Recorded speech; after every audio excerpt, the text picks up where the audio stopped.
पूज्यपाद सन्यासी बाबा की, भारत माता की, भारत माता की। आज का ये गरिमापूर्ण कार्यक्रम भारत के यशस्वी प्रधानमंत्री माननीय श्री नरेंद्र मोदी जी की उपस्थिति में अब प्रारंभ हो चुका है। जिन पलों की हम प्रतीक्षा कर रहे थे वे पल आ चुके हैं। जिन क्षणों का हमें बेसब्री से इंतजार था वे क्षण आ चुके हैं। बालाजी के दर्शन के उपरांत और पूज्य गुरुदेव भगवान से भेंट के उपरांत माननीय श्री नरेंद्र मोदी जी ऋषियों की इस तपोभूमि बागेश्वर धाम पर पधार चुके हैं। हम उनका हार्दिक अभिनंदन करते हैं। मैं आग्रह करता हूं आप सभी जनमानस से कि अपने स्थान पर ही बैठकर करतल ध्वनि के साथ उनका अभिनंदन करें। और अब मैं आग्रह करता हूं बागेश्वर धाम के पीठाधीश्वर पूज्य गुरुदेव भगवान से कि वे मंच पर पधारे माननीय देश के प्रधानमंत्री श्री नरेंद्र मोदी जी का स्वागत करें। बालाजी के हनुमान यंत्र के साथ, बालाजी का हनुमान यंत्र, ये वो हनुमान यंत्र है जो बालाजी की तमाम सिद्धियों से संपन्न अभिमंत्रित है। पूज्य गुरुदेव भगवान के द्वारा देश के प्रधानमंत्री जी को भेंट किया जा रहा है, इस आशा के साथ कि वे हनुमान जी उन्हें बल और सामर्थ्य दें कि वे देश की सेवा इसी तरह करें। अब मैं आग्रह करता हूं बालाजी का एक विग्रह प्रधानमंत्री जी को भेंट किया जा रहा है। ये वो अनुपम छवि है बागेश्वर बालाजी की, जिनके दर्शनों के लिए देश और दुनिया के लोग बागेश्वर धाम आते हैं, रोते हुए आते हैं और हंसते हुए जाते हैं। ये वो विग्रह उन्हें भेंट किया गया। और अब धाम से जुड़ा साहित्य, गुरुदेव भगवान द्वारा रचित पुस्तक देश के जनमानस के लिए जो उन्होंने लिखी, सनातन धर्म क्या है, यह वो पुस्तक जो उन्होंने विद्यार्थियों को ध्यान में रखते हुए लिखी थी, सनातन धर्म की छोटी छोटी बातों से उन्हें अवगत कराने के लिए। और अब मैं आग्रह करता हूं कि एक स्मृति चिन्ह भी भेंट करें। इस स्मृति चिन्ह जो बागेश्वर जन सेवा समिति की ओर से इस विराट महोत्सव की स्मृति उन्हें दिलाता रहेगा। आप करतल ध्वनि से स्वागत करें। इन अवसरों का मैं आग्रह करता हूं पूज्य महाराज श्री से कि वे एक स्मृति चिन्ह के माध्यम से मध्य प्रदेश के मुख्यमंत्री डॉक्टर मोहन यादव जी का भी स्वागत करें इस स्मृति चिन्ह के माध्यम से। आप सभी इन पलों का स्वागत करें, ये अनुपम पल। और अब मैं आग्रह करता हूं हमारे मंच पर विराजमान हैं पूज्य जगत गुरु भगवान स्वामी श्री रामभद्राचार्य जी महाराज। वो कुछ अंग वस्त्र और अपने द्वारा रचित साहित्य देश के प्रधानमंत्री श्री नरेंद्र मोदी जी को भेंट कर रहे हैं। उनकी गरिमामयी उपस्थिति में ये साहित्य और अंग वस्त्र वो देश के प्रधानमंत्री जी को भेंट कर रहे हैं आशीर्वाद स्वरूप, ताकि देश के प्रधानमंत्री जो दुनिया भर में रहने वाले करोड़ों हिंदुओं की आशाओं के प्रतीक हैं, उन आशाओं के संरक्षक हैं, वो इसी तरह देश की सेवा करते रहें। इन अनुपम पलों के साथ अब मैं आग्रह करता हूं बागेश्वर धाम सरकार यानी परम पूज्य गुरुदेव भगवान को कि वे आएं और अपनी वाणी से देश के यशस्वी प्रधानमंत्री जी का इस भव्य आयोजन में स्वागत करें। पूज्य गुरुदेव भगवान, आप सभी करतल ध्वनि से स्वागत करें।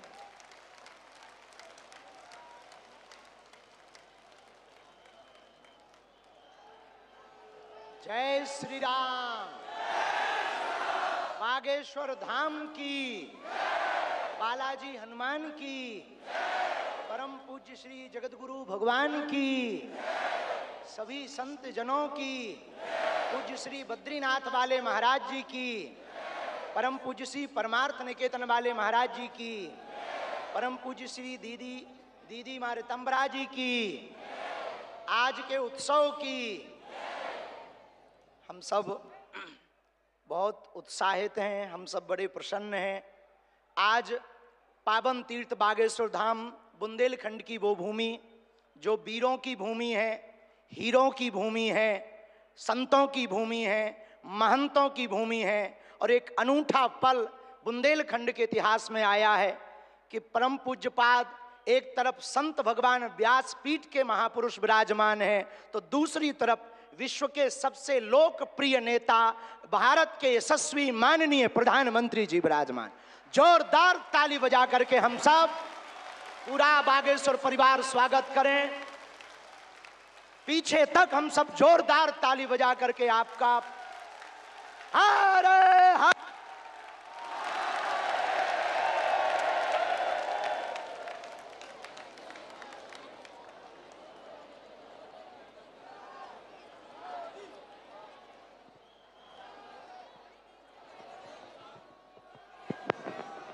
आज एक अनूठा, अद्भुत, अकल्पनीय पल आया है। बहुत से लोग यहाँ पर जो विराजमान और देश दुनिया में जो देख रहे हैं, हम सब बुंदेलखंड वासी माननीय प्रधानमंत्री जी का धन्यवाद कह कर करके थक जावें तब भी धन्यवाद नहीं चुकेगा, क्योंकि 60 दिन में दूसरी बार बुंदेलखंड के प्रति लाड़ और प्यार बरसाने के लिए आए हुए हैं। और वो प्रधानमंत्री जी जो अमेरिका में अगली पंक्ति में खड़े होकर के वहां के प्रधानमंत्री भी ट्रंप कहते हैं the great prime minister of India. America में स्वागत पाकर अब एक छोटे से गांव गड़ा में आए हैं। ऐसे प्रधानमंत्री मिलना मुश्किल है जो गाय की बात करते, गंगा की बात करते तो गरीबों की भी बात करते हैं। ऐसे प्रधानमंत्री जी मिलना बहुत कठिन है जो दल से नहीं दिल से देश की सेवा करते हैं। ऐसे प्रधानमंत्री जी हम सबको मिले हैं कि हम बहुत गर्व के साथ कह सकते, दीदी मां भी विराजमान है, 500 साल की सनातनियों की लड़ाई को उन्होंने ऐसे जीत करके बता दिया। लोग कहते थे परंदा पर नहीं मारेगा, उन्होंने राम लला को भव्यता के साथ बैठा दिया। तो कुछ लोगों ने कहा कि भैया मंदिरों से क्या होगा, तो हमने जब अपना छोटा सा निमंत्रण माननीय प्रधानमंत्री जी को रखा कि हमारी सामर्थ्यता तो नहीं, गांव गड़ा है, छोटा सा स्थान है, बालाजी का स्थान है, हमारा निमंत्रण है, आपने बिना विलंब किए एक क्षण में कहा हम बनाते हैं और आते हैं। ये उदारता। हमें ये कहते हुए बहुत से लोग आज के बाद बहुत सी तरह तरह की बातें करेंगे, हमें उससे कोई फर्क नहीं पड़ता है। इसलिए फर्क नहीं पड़ता है कि हमने ऐसे प्रधानमंत्री को पाया है जो सरहद पर खड़े जवानों की बात करता है तो खेत में खड़े किसानों की बात करते हैं।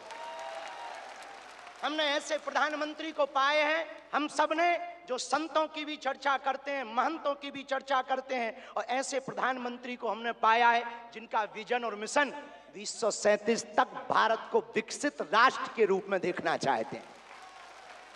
आज एक नवाचार इस विकसित भारत में होने जा रहा। बुंदेलखंड की धरती से हमारे प्रियजनों, बागेश्वर धाम, पूरे भारत के लोगों, अभी तक अस्पतालों में मंदिर थे, अब मंदिर में अस्पताल होगा। और पूरे बुंदेलखंड के लिए ये सबसे बड़ा उपहार है, सबसे बड़ा वरदान है। आप जब से प्रधानमंत्री पद पर आसीन हुए श्री मोदी जी, तब से पाकिस्तान वाले भी कह रहे हैं कि हमें भी वापस मिला लो। ऐसी विकास की गति से भारत बढ़ रहा है, ऐसी गति से अपना देश चल रहा है। और एक बात बहुत हम विनम्रता पूर्वक आपको प्रार्थना करें, हमारे संत महात्मा विराजमान हैं, विदेशों से भी लोग यहाँ विराजमान हैं, एनआरआई सभी वर्गों के लोग हैं, यशस्वी माननीय मुख्यमंत्री जी हैं, हमारे क्षेत्रीय सांसद जी भी हैं। एक बात हम कह दें, विश्वामित्र का भारत विश्व मित्र की भूमिका निभा रहा है। कल तक जो पिछली पंक्तियों में भारत को खड़ा किया जाता था, आज रेड कारपेट बिछा करके पूरा विश्व स्वागत कर रहा हो। बुरा ना मानना, हम बात को विराम करने के पहले कह दें, यूक्रेन वाले प्रधानमंत्री जी की पुतिन से बात नहीं होती, पुतिन की ट्रंप से नहीं होती, लेकिन एक अपने प्रधानमंत्री जी हैं जो तीनों से कर लेते हैं।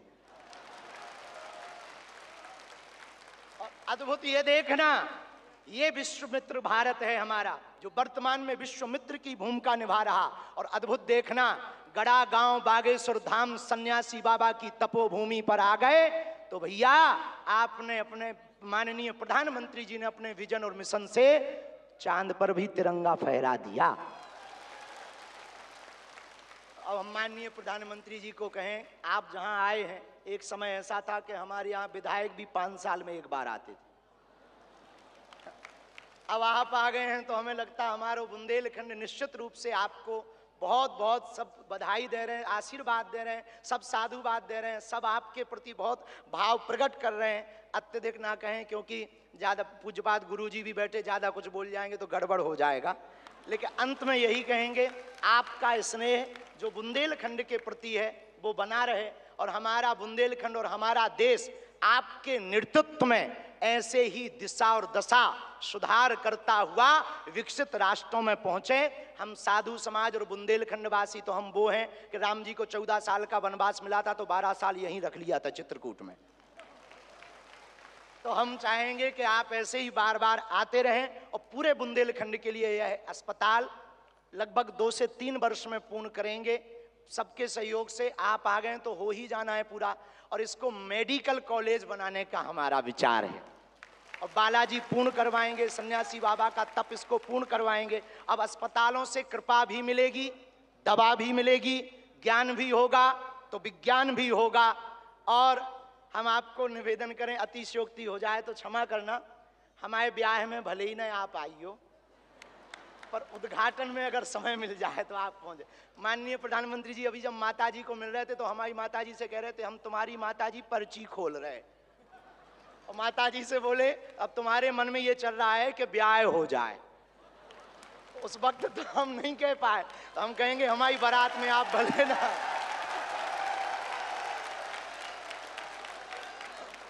और हमने जब माताजी के प्रति आपका भाव देखा, सॉल लाए माताजी के लिए, और हमें मिला संदेशा के 5 मिनट हम माताजी को मिले। हम माताजी का जैसे ही भाव माताजी के प्रति देखा, हमने वहीं बैठे बैठे प्रण लिया कि माननीय प्रधानमंत्री जी की माताजी के नाम से इस अस्पताल में एक वार्ड बनाया जाएगा।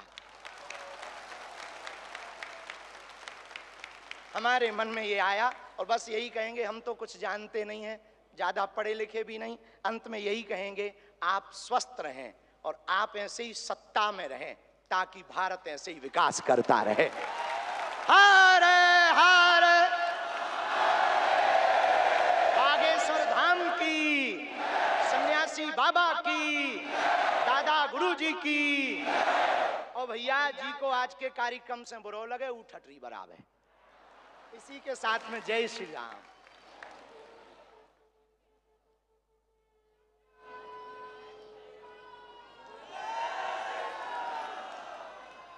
सीताराम। हम सभी का मन हर्षित है, निश्चित रूप से यह अद्भुत क्षण है। और जिस तरह से देश के प्रधानमंत्री जी ने इस छोटे से गांव में आकर बुंदेलखंड का, पूरे मध्य प्रदेश का मान बढ़ाया है, निश्चित रूप से मध्य प्रदेश के मुख्यमंत्री भी हर्षित होंगे। मैं आमंत्रित करता हूं मध्य प्रदेश के मुख्यमंत्री डॉक्टर मोहन यादव जी को कि वे भी इस अनुपम क्षण पर अपना उद्बोधन हम सभी को प्रदान करें। डॉक्टर मोहन यादव जी।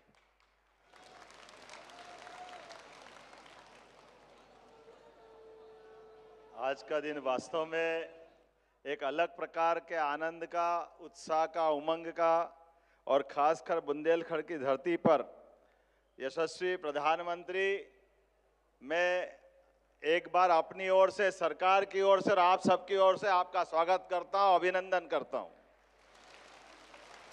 बोले बागेश्वर धाम की, महाराजा छत्रसाल की। आज यहाँ यशस्वी प्रधानमंत्री का जब आगमन हुआ है, उसके साथ साथ सारा संत वृंद अपना आशीष देने के लिए, आज का दिन तो देवता भी आशीर्वाद दे रहे होंगे, इतना भव्य धाम अपना जगमगा रहा। इंद्र का इंद्रासन भी आज अलग प्रकार से कहीं न कहीं थोड़ी ईर्ष्या कर रहा होगा। हमारे बीच परम पूज्य जगत गुरु साध्वी दीदी, चिदम्बरम महाराज साहब, सभी संत वृंद, हमारे माननीय अध्यक्ष जी, माननीय गवर्नर साहब, यशस्वी प्रधानमंत्री के साथ जब विराजमान है, मैं थोड़ी धृष्टता के साथ कह रहा हूं कि हमारे लिए वास्तव में ये बुंदेलखंड के प्रति पहली बार हो रहा है यशस्वी प्रधानमंत्री का इतना स्नेह कि हमारे लिए पहले यहाँ ये बुंदेलखंड की धरती यशस्वी प्रधानमंत्री के आने से केन बेतवा नदी के माध्यम से पूरे क्षेत्र के लिए जल की इतनी बड़ी सौगात दी, वाकई अद्भुत दी है। हमारा पूरा बुंदेलखंड उत्तर प्रदेश और मध्य प्रदेश का मिला करके स्वर्गीय भारत रत्न अटल बिहारी वाजपेयी की उस भावना को लेकर के जो वास्तव में बुंदेलखंड लोग हमारे लिए बात अपने आन बान शान की हो तो प्राण की बाजी लगा करके वीरता का नया प्रतिमान बना सकते हैं। लेकिन जो प्रकृति की मार थी, जहां सूखा पड़ता था, वहां आपके आशीर्वाद से सुखी रहने का आशीर्वाद मिला है। ये आपकी कृपा है, आपकी मेहरबानी है। और उससे बड़ा दो राज्यों के बीच, राजस्थान हो, मध्य प्रदेश हो, उत्तर प्रदेश हो, एकमात्र ये वाकई स्वर्णिम काल चल रहा माननीय प्रधानमंत्री जी, जिनके कारण, आपके कारण से सभी राज्यों के बीच ये अनावश्यक झगड़े और ये इनके बीच पानी के बंटवारों को लेकर पूरे दुनिया भर में भारत की खराब छवि बनती थी। लेकिन आपने ये परस्पर समन्वय पे आशीर्वाद देते हुए, और आशीर्वाद के लिए भी कितना बड़ा आशीर्वाद, केन बेतवा नदी का 1 लाख करोड़ का प्रोजेक्ट 90,000 करोड़ आप दे रहे हो, ये कितना बड़ा आशीर्वाद है। ये वाकई बहुत अद्भुत समय चल रहा है। 70,000 करोड़ का राजस्थान के साथ पार्वती कालीसिंध चंबल प्रोजेक्ट, लेकिन आपके आशीर्वाद से उसकी भी 90% राशि माननीय केंद्र सरकार के माध्यम से प्रधानमंत्री जी दे रहे हैं। ये वाकई अद्भुत समय चल रहा है। जो वसुधैव कुटुंबकम की बात हम सुनते थे, आपका मन कितना बड़ा है, कितना उदार है। कोविड के काल में आप देशवासियों की भी रक्षा करते और 40 से ज्यादा देशों में दवाई पहुंचा करके अपनी उस भावना का भी आप आशीर्वाद देते और हमारी सनातन संस्कृति की उस ध्वजा को दुनिया में पुनर्स्थापित करते। आज के इस अवसर पर मैं आपका और विनम्रता के साथ एक मेरे मन में भी और आप सबके मन में अलग से एहसास हुआ होगा। माननीय प्रधानमंत्री जी विकास के लिए हमको आशीर्वाद देने आए हैं, लेकिन विकास में मंदिरों का भी योगदान होना चाहिए, मंदिरों की भी अलग से दिशा होना चाहिए। ये दृष्टि देने का काम भी आप कर रहे हैं। यहाँ कैंसर रिसर्च सेंटर के स्थापना के साथ, और महाराज जी तो अब और आगे बढ़ गए, मेडिकल कॉलेज का संकल्प ले रहे हैं प्रधानमंत्री की मौजूदगी में। ये बुंदेलखंड के अंदर सबसे बड़ी सौगात होगी। मैं पुनः आपका वंदन करता हूं, अभिनंदन करता हूं और धन्यवाद देता हूं। हमारे लिए आज यही समय है। मैं मान के चलता हूं, अयोध्या की बात आई, मैं बाबा महाकाल के महालोक का भी साक्षी था। माननीय प्रधानमंत्री जी के माध्यम से ये जो हमारे अपने धार्मिक आस्था के केंद्रों पर ये जो नवीन दृष्टि पड़ रही है कि हमारे आस्था के केंद्र भी जगमगाए, लेकिन जीवन उपयोगी उन सारी चीजों के प्रति भी ध्यान जाना चाहिए। ऐसे में हेल्थ डिपार्टमेंट को लेकर के हमारी सरकार ने भी पिछले दिनों आपके आशीर्वाद से सरकार बनने के बाद 3 मेडिकल कॉलेज का लोकार्पण किया है। 12 मेडिकल कॉलेज पीपीपी मॉडल पे आ रहे हैं। लेकिन सच में अपने मंदिरों में कैंसर हॉस्पिटल का आपने निर्माण कराने के लिए आशीर्वाद देने का जो हमको अवसर दिया, ये पूरे देश के लिए नई मिसाल बनेगा। नया एक प्रकार का आह्वान करते हुए कि आपका ये आशीर्वाद सदैव मिलता रहे। मैं मान के चलता हूं मध्य प्रदेश की धरती पर कई कारण से आपका आगमन आज हमारे लिए बहुत उल्लेखनीय है। कल आप ग्लोबल इन्वेस्टर समिट के माध्यम से विश्व के सभी उद्योगपतियों के साथ मध्य प्रदेश को आशीर्वाद देने के लिए, देश के अंदर भी देश के बाहर भी, और ये आपकी ही कुशल मार्गदर्शन है कि कहां 2014 में 11वें नंबर पर भारत का स्थान था, लेकिन समान रूप से सभी क्षेत्रों में काम करते हुए भारत अपने को 250 साल से ज्यादा गुलाम बनाने वाले इंग्लैंड को पीछे छोड़ करके 5वें स्थान पे लिया है। ये आपकी कृपा है, आपकी अपनी कुशल नेतृत्व क्षमता है। और निश्चित रूप से आपके नेतृत्व में अब जर्मनी और जापान भी ज्यादा देर नहीं लगेगी। आप सभी क्षेत्रों में जिस प्रकार से आशीर्वाद दे रहे हैं, मैं आपका पुनः वंदन करता हूं, अभिनंदन करता हूं और उम्मीद करता हूं कि आपका आशीर्वाद इसी प्रकार से मध्य प्रदेश को मिलता रहेगा। एक बार फिर मैं बागेश्वर धाम के महाराज जी को भी बधाई देता हूं, जिन्होंने मंदिर का काम आधा छोड़ करके पहले कैंसर हॉस्पिटल का काम हाथ में लिया है। मैं आपको भी बधाई देता हूं महाराज जी।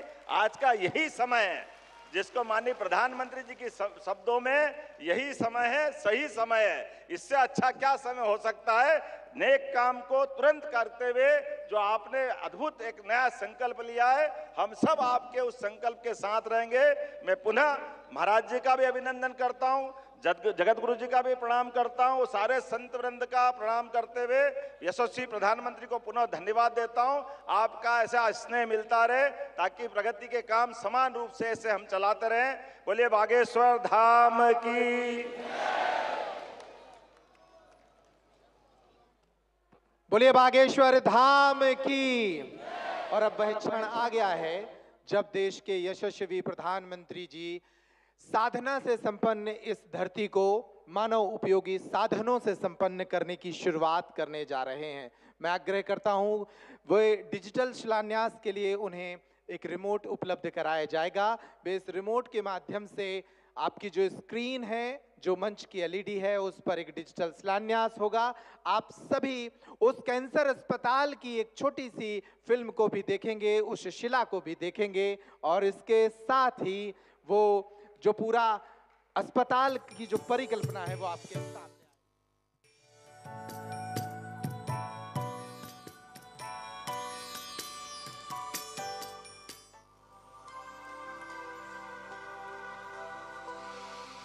बीमारियों को पहले असाध्य माना जाता, आज उनके इलाज मौजूद है।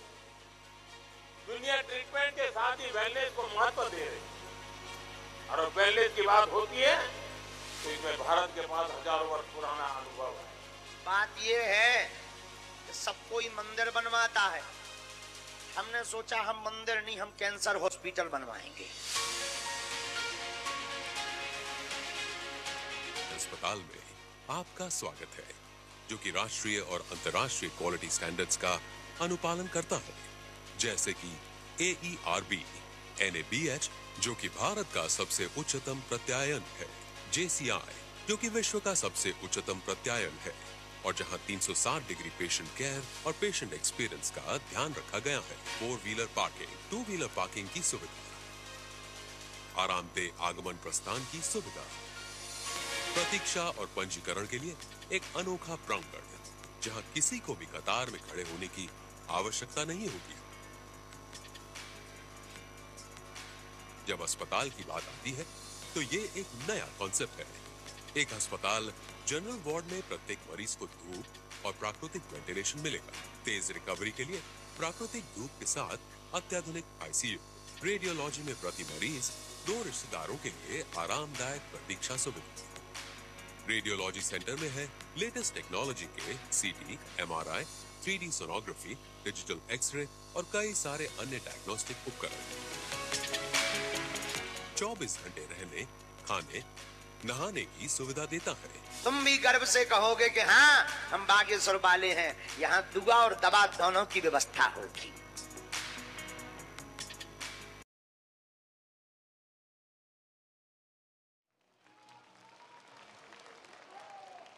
बोलिए बागेश्वर धाम की। ये फिल्म जरूर 2 मिनट की है, लेकिन ये 2 वर्ष पुराना संकल्प है और आने वाले 2 वर्षों में पूर्ण होगा और कई लोगों के काम आएगा। अब वो अवसर है जब हम सभी देश के यशस्वी प्रधानमंत्री जी को सुने। मैं उनसे आग्रह करता हूं कि वे पोडियम पर अपने उद्बोधन के लिए आए। हम सभी तब तक तालियां बजाएं तब तक वो पोडियम पे ना पहुंचे। बोलिए भारत माता की, बोलिए जय श्री राम।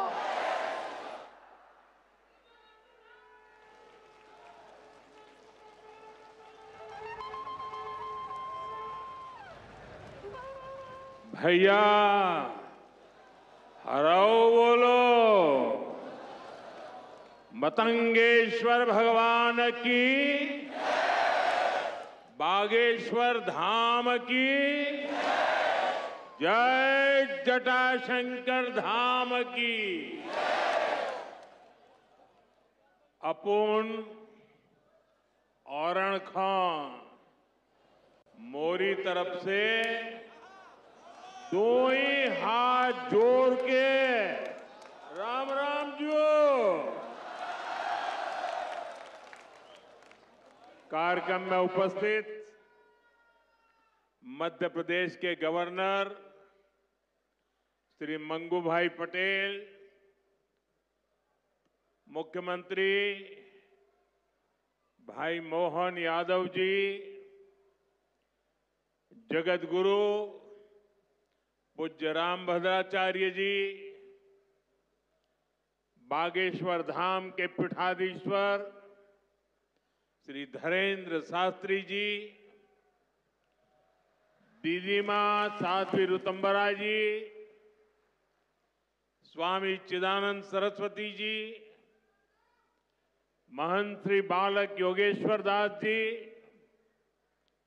इसी क्षेत्र के सांसद विष्णुदेव शर्मा जी, अन्य महानुभाव और प्यारे भाई और बहनों, बहुत ही कम दिनों में मुझे दूसरी बार वीरों की इस धरती बुंदेलखंड आने का सौभाग्य मिला है। और इस बार तो बालाजी का बुलावा आया है।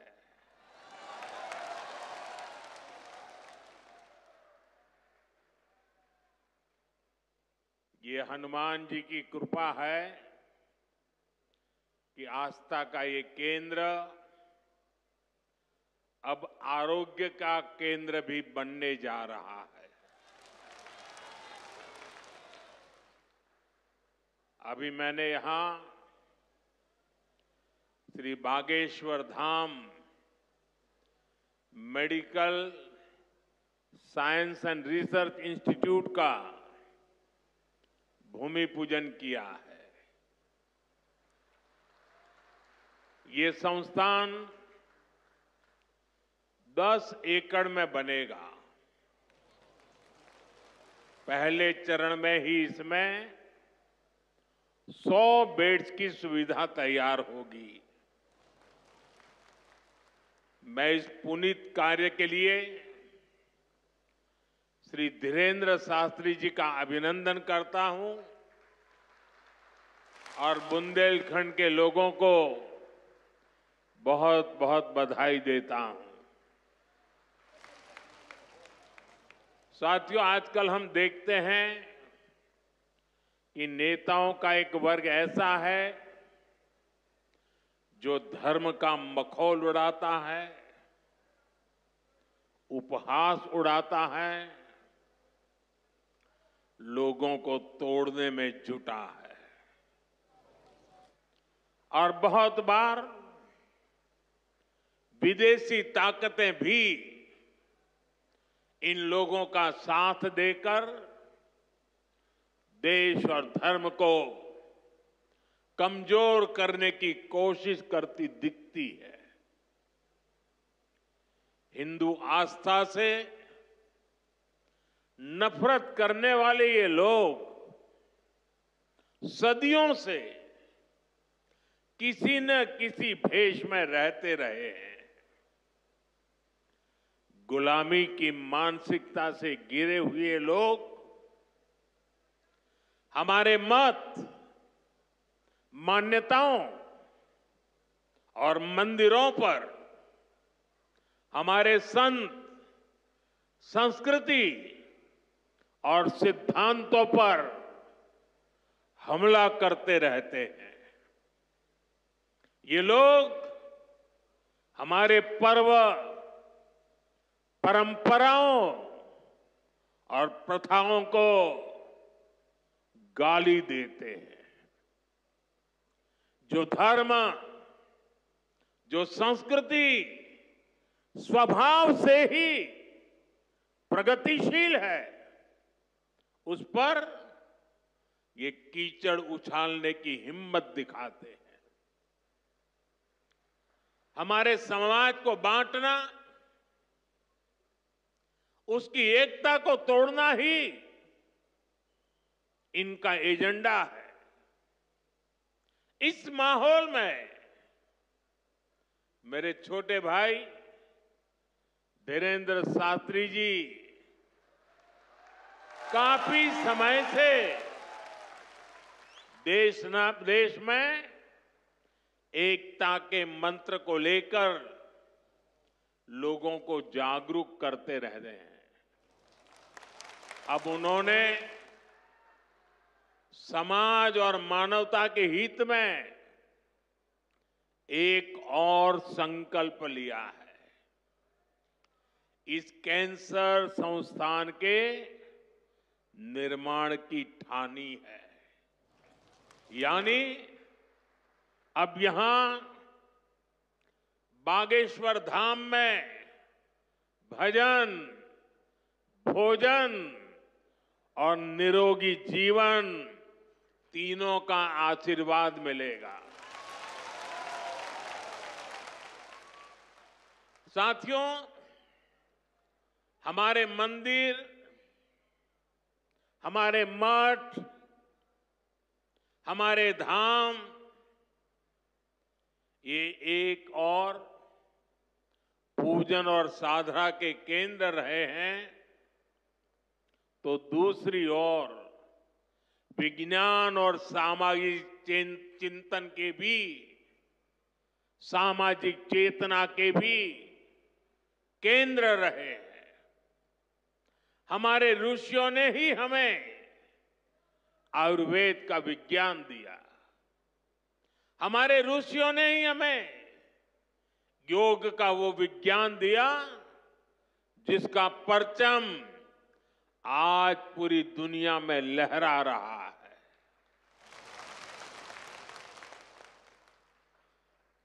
हमारी तो मान्यता ही है, परहित सरिस धर्म नहीं भाई, अर्थात दूसरों की सेवा, दूसरों की पीड़ा का निवारण ही धर्म है। इसलिए नर में नारायण, जीव में शिव, इस भाव से जीव मात्र की सेवा, यही हमारी परंपरा रही है। आजकल हम देख रहे हैं महाकुंभ की हर तरफ चर्चा हो रही है। महाकुंभ अब पूर्णता की ओर है। अब तक करोड़ों लोग वहां पहुंच चुके हैं। करोड़ों लोगों ने आस्था की डुबकी लगाई है, संतों के दर्शन किए हैं। अगर इस महाकुंभ की तरफ नजर करें तो सहज भाव उड़ जाता है, ये एकता का महाकुंभ है। आने वाली सदियों तक 144 वर्ष के बाद हुआ ये महाकुंभ एकता के महाकुंभ के रूप से प्रेरणा देता रहेगा और देश की एकता को मजबूती देने का अमृत परोसता रहेगा। लोग सेवा भाव से लगे हुए, जो भी कुंभ में गया है एकता के दर्शन तो किए ही हैं, लेकिन जिन जिन से मेरा मिलना हुआ है, दो बातें महाकुंभ में गए हुए हर व्यक्ति के मुंह से हिंदुस्तान के कोने कोने में सुनाई देती है। एक, वे जी भर करके स्वच्छता कर्मियों की उनके गुणगान करते हैं। 24 घंटे जिस सेवा भाव से इस एकता के महाकुंभ में स्वच्छता के कार्य को संभाल रहे हैं, मैं आज उन सभी स्वच्छता के साथियों को आदरपूर्वक नमन करता हूं। दूसरी एक विशेषता है जो हमारे देश में बहुत कम सुनने को मिलती है, और इस बार मैं देख रहा हूं एकता के इस महाकुंभ से आए हुए हर यात्री कह रहा है कि इस बार एकता के महाकुंभ में पुलिस कर्मियों ने जो काम किया है, एक साधक की तरह, एक सेवाव्रती की तरह पूरी नम्रता के साथ देश के कोटि कोटि जनों को संभालना इस एकता के महाकुंभ में जिन पुलिस कर्मियों ने देश के लोगों का दिल जीत लिया है, वे भी बधाई के पात्र है। लेकिन भाइयों बहनों, प्रयागराज के इसी महाकुंभ में इसी सेवा भावना के साथ अनेक विध समाज सेवा के प्रकल्प चल रहे हैं, जिसकी तरफ मीडिया का तो ध्यान जाना बड़ा मुश्किल है, लेकिन ज्यादा चर्चा भी नहीं हुई है। अगर मैं सभी इस सेवा प्रकल्पों की चर्चा करूं तो शायद मेरा अगला कार्यक्रम डिस्टर्ब हो जाएगा, लेकिन मैं एक का उल्लेख करना चाहता हूं। इस एकता के महाकुंभ में नेत्र महाकुंभ चल रहा है। इस नेत्र महाकुंभ में देश के कोने कोने से आए हुए यात्री, गरीब परिवारों से आए हुए लोग, उनकी आंखों की जांच होती है, मुफ्त में होती है। नेत्र चिकित्सक देश के गणमान्य डॉक्टर 2 महीने से वहां बैठे हुए हैं, और इस नेत्र महाकुंभ में अब तक 2 लाख से ज्यादा मेरे भाई बहनों की आंखों की जांच हो चुकी है। करीब 1.5 लाख लोगों को निशुल्क दवाई और चश्मे दिए गए हैं, और कुछ लोग ऐसे पाए गए जिनके मोती बिंदु के ऑपरेशन की जरूरत थी। तो इस नेत्र महाकुंभ से चित्रकूट और अगल बगल के स्थानों पर जहां पर अच्छी नेत्र चिकित्सा की अस्पतालें थी, करीब 16,000 मोतियाबिंद के ऑपरेशन के लिए उन अस्पतालों में भेज करके एक भी पैसे का खर्च बिना उन सबके मोतियाबिंद के ऑपरेशन किए गए हैं। ऐसे कितने ही अनुष्ठान इस एकता के महाकुंभ में चल रहे हैं। भाइयों बहनों, ये सब कौन कर रहा है? हमारे साधु संतों के मार्गदर्शन में हजारों डॉक्टर्स, हजारों स्वयंसेवक स्वतः स्फूर्त भाव से, समर्पित भाव से, सेवा भाव से इसमें लगे हुए हैं। जो लोग एकता के इस महाकुंभ में जा रहे हैं, वो इन प्रयासों की सराहना कर रहे हैं। भाइयों बहनों, ऐसे ही भारत में कितने ही बड़े बड़े अस्पताल भी हमारी धार्मिक संस्थाओं द्वारा चलाए जा रहे हैं। धार्मिक ट्रस्ट के द्वारा हेल्थ और साइंस से जुड़े कितने ही रिसर्च इंस्टीट्यूट्स चलाए जा रहे हैं। करोड़ों गरीबों का इलाज और सेवा इन संस्थानों में होती है। मेरी दीदी मां यहां बैठी है, अनाथ बालिकाओं के लिए जिस प्रकार से समर्पण भाव से वो सेवा करती है, अपना जीवन बेटियों के लिए उन्होंने समर्पित कर दिया।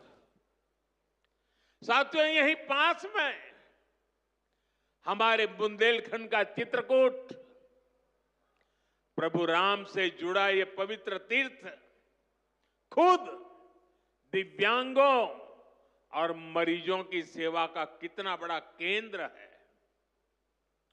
मुझे खुशी है इस गौरवशाली परंपरा में बागेश्वर धाम के रूप में एक और नया अध्याय जुड़ने जा रहा है। अब बागेश्वर धाम में आरोग्य का आशीर्वाद भी मिलेगा। मुझे बताया गया है यहां 2 दिन बाद महाशिवरात्रि के दिन 251 बेटियों के सामूहिक विवाह महोत्सव का भी आयोजन होगा। मैं इस पुण्य कार्य के लिए भी बागेश्वर धाम की सराहना करता हूं। मैं सभी नवविवाहिता दंपतियों को, मेरी बेटियों को सुंदर और सुखी जीवन के लिए अग्रिम बधाई देता हूं, हृदय से आशीर्वाद देता हूं। साथियों, हमारे शास्त्रों में कहा गया है, शरीर माध्यम खलु धर्म साधनम, अर्थात हमारा शरीर, हमारा स्वास्थ्य ही हमारे धर्म, हमारे सुख और हमारी सफलता का सबसे बड़ा साधन है। इसलिए जब देश ने मुझे सेवा का अवसर दिया तो मैंने सबका साथ सबका विकास के मंत्र को सरकार का संकल्प बनाया और सबका साथ सबका विकास के इस संकल्प का भी एक बड़ा आधार है सबका इलाज, सबको आरोग्य। इस विजन को पूरा करने के लिए हम अलग अलग स्तर पर फोकस कर रहे हैं। हमारा फोकस है बीमारी से बचाव पर। आप मुझे बताइए, यहां स्वच्छ भारत अभियान के तहत टॉयलेट, शौचालय हर गांव में बने हैं कि नहीं बने हैं? इससे आपकी मदद हुई कि नहीं हुई?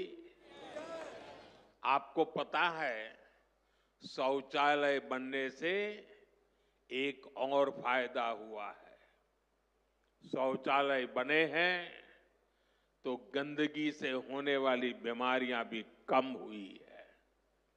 एक स्टडी कहती है, जिन घरों में शौचालय बने हैं वहां हजारों रुपये बीमारी पर खर्च होने से बचे हैं।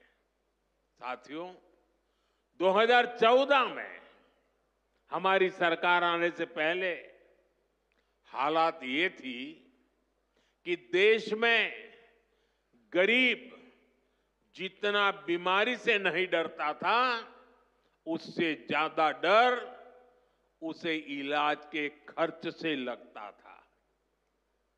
अगर परिवार में कोई एक व्यक्ति भी गंभीर बीमारी का शिकार हो जाए तो पूरा परिवार संकट में आ जाता था, मैं भी आप सबकी तरह गरीब परिवार से निकला हूं। मैंने भी इन तकलीफों को देखा है और इसलिए मैंने संकल्प किया है, मैं इलाज का खर्च कम करूंगा और आपकी जेब में ज्यादा से ज्यादा पैसे बचाऊंगा।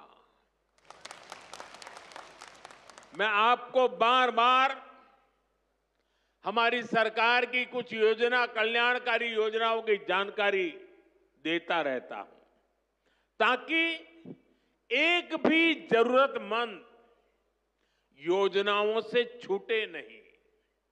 इसलिए मैं कई जरूरी बातें आज फिर यहां दोहरा रहा हूं और मैं आशा करता हूं आप इसे याद भी रखेंगे और अपने परिचितों को जरा बताएंगे भी। बताएंगे ना? पक्का बताएंगे? ये भी सेवा का ही काम है। इलाज के खर्च का बोझ कम होना चाहिए कि नहीं होना चाहिए? इसलिए मैंने हर गरीब के मुफ्त इलाज की व्यवस्था कर दी है। 5 लाख तक का इलाज बिना किसी खर्च के। किसी बेटे को अपने मां बाप के इलाज के लिए 5 लाख रुपए तक खर्च नहीं करना पड़ेगा। ये दिल्ली में आपका जो बेटा बैठा है ना, वो काम वो करेगा। लेकिन इसके लिए आपको आयुष्मान कार्ड बनवाना है। मुझे आशा है कि यहां बहुत सारे लोग होंगे जिनका आयुष्मान कार्ड जरूर बना होगा। जिनका नहीं बना है वो भी जल्दी से बनवा ले।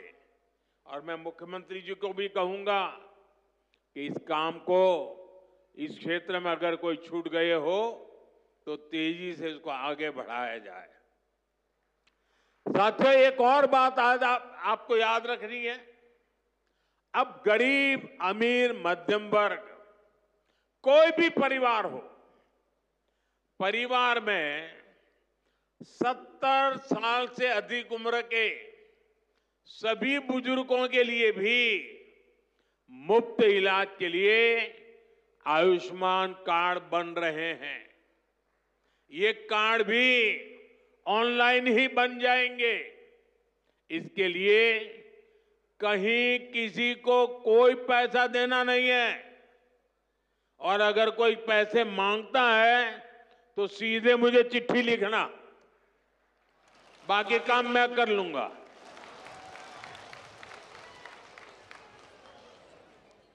अगर कोई पैसा मांगता है तो क्या करेंगे आप? लिखेंगे? मैं इन संत महात्माओं को भी कहता हूं कि आप भी जरा आयुष्मान कार्ड का प्रबंध कर दीजिए ताकि आपको कभी बीमारी में मुझे सेवा करने का मौका मिले। आपको तो बीमारी आने वाली नहीं है, लेकिन अगर कहीं आ जाए तो। भाइयों बहनों, कई बार इलाज के लिए अस्पताल में भर्ती होने की जरूरत नहीं पड़ती है। डॉक्टर की लिखी दवाई घर पर ही खानी पड़ती है। ऐसे में मेडिकल स्टोर से सस्ती दवाई मिले, मैंने इसका भी इंतजाम किया है। इस खर्च को कम करने के लिए देश में 14,000 से ज्यादा जन औषधि केंद्र खोले गए हैं। और ये जन औषधि केंद्र ऐसे हैं कि जो दवाई बाजार में 100 रुपये में मिलती है, जन औषधि केंद्र में वही दवाई सिर्फ 15, 20, 25 रुपये में मिल जाती है। अब आपका पैसा बचेगा कि नहीं बचेगा, तो आपको जन औषधि केंद्र से दवाई लेनी चाहिए कि नहीं लेनी चाहिए। दूसरी एक बात मैं करना चाहता हूं, आजकल बहुत बार खबरें आती हैं, गांव-गांव किडनी की भी बीमारी काफी फैल रही है। अब किडनी की बीमारी जब बढ़ जाती है तो लगातार डायलिसिस करानी पड़ती है, नियमित रूप से करानी पड़ती है, दूर दूर जाना पड़ता है, खर्चा बहुत लगता है। आपकी ये मुसीबत कम हो, इसलिए हमने देश के 700 से ज्यादा जिलों में 1,500 से ज्यादा डायलिसिस सेंटर खोले हैं। यहां मुफ्त डायलिसिस की सुविधा भी उपलब्ध है। सरकार की इन सब योजनाओं की जानकारी आपको भी होनी चाहिए और आपको अपने परिचितों में भी सबको बताना चाहिए। तो मेरा इतना काम करोगे? जरा सब हाथ ऊपर करके बताइए, करोगे? आपको पुण्य मिलेगा, ये सेवा का काम है। साथियों, बागेश्वर धाम में कैंसर मरीजों के लिए इतना बड़ा अस्पताल खुलने जा रहा है, क्योंकि कैंसर अब हर जगह बड़ी परेशानी बन रहा है। इसलिए आज सरकार, समाज, संत सब कैंसर के खिलाफ लड़ाई में मिलकर प्रयास कर रहे हैं। भाइयों बहनों, मुझे पता है गांव में अगर किसी को कैंसर हो जाए तो उससे लड़ना कितना मुश्किल होता है। पहले तो बहुत दिनों तक पता ही नहीं चलता कि कैंसर हुआ है। बुखार और दर्द की घरेलू दवाएं ही आमतौर पर लोग लेते रहते हैं, और कुछ लोग तो पूजा जाप में चले जाते हैं, किसी तांत्रिकों के हाथ में फंस जाते हैं। जब तकलीफ बहुत बढ़ जाती है या गांठ दिखने लगती है, तब जाकर बाहर दिखाते हैं, तब पता चलता है कि कैंसर हुआ है। और कैंसर का नाम सुनते ही पूरे घर में मातम छा जाता है, सब कोई घबरा जाता है, सारे सपने चूर चूर हो जाते हैं, और ये भी समझ नहीं आता कि कहां जाना है, कहां इलाज कराना है। ज्यादातर लोगों को दिल्ली मुंबई का ही पता होता है। इसलिए हमारी सरकार इन सब तकलीफों के समाधान में लगी है।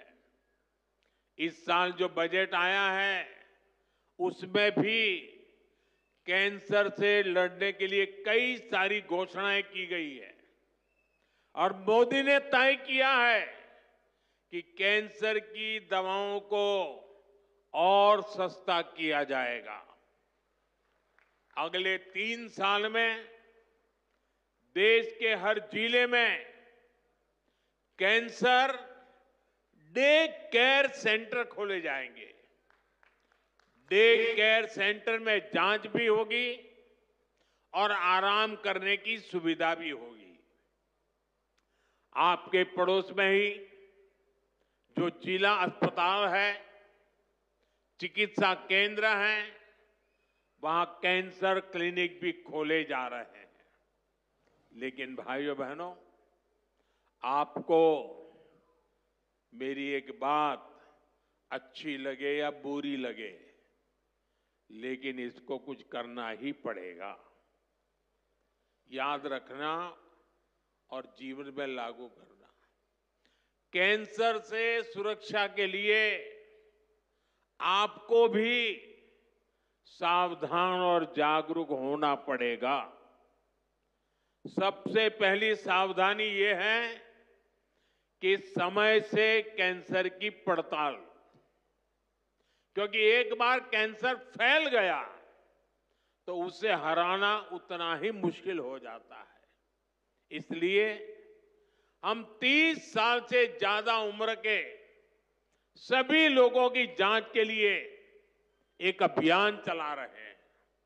आप सबको इस अभियान का फायदा उठाना चाहिए, हिस्सा बनना चाहिए। लापरवाही नहीं करनी है। थोड़ी सी भी जो शंका हो तो कैंसर की तुरंत जांच करवानी है। एक और बात, कैंसर को लेकर सही जानकारी भी बहुत जरूरी है। ये कैंसर किसी को छूने से नहीं होता है। ये छुआछूत की बीमारी नहीं है। ये छूने से नहीं फैलती है। कैंसर का खतरा बीड़ी, सिगरेट, गुटखा, तंबाकू और मसाले से बढ़ता है। ये माताएं बहनें ज्यादा खुश हो रही है मेरी बात सुन के। इसलिए कैंसर फैलाने वाले इस सब नशे से आपको तो दूर रहना ही है, औरों को भी उससे दूर रखना है। अपने शरीर और स्वास्थ्य का ख्याल रखना है। और मैं आशा करता हूं, अगर हम सावधानी रखेंगे तो बालेश्वर धाम के कैंसर अस्पताल पर बोझ नहीं बनेंगे। यहां आने की जरूरत नहीं पड़ेगी।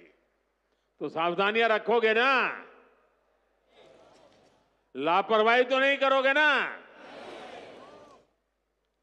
साथियों, मोदी आपका सेवक बनकर आपकी सेवा में जुटा है। मैं पिछली बार जब छतरपुर आया था तो यहां मैंने हजारों करोड़ रुपए की योजनाओं का लोकार्पण और शिलान्यास किया था। और अभी मुख्यमंत्री जी ने इसका वर्णन भी किया। आपको ध्यान होगा, इनमें 45,000 करोड़ रुपए की केन बेतवा लिंक परियोजना भी थी। ये परियोजना कितने दशकों से लटकी हुई थी। कितनी सरकारें आई चली गई। हर पार्टी के नेता भी बुंदेलखंड आते थे, लेकिन यहां पानी की किल्लत बढ़ती ही चली गई। आप मुझे बताइए, पिछली किसी सरकार ने अपना वादा पूरा किया क्या?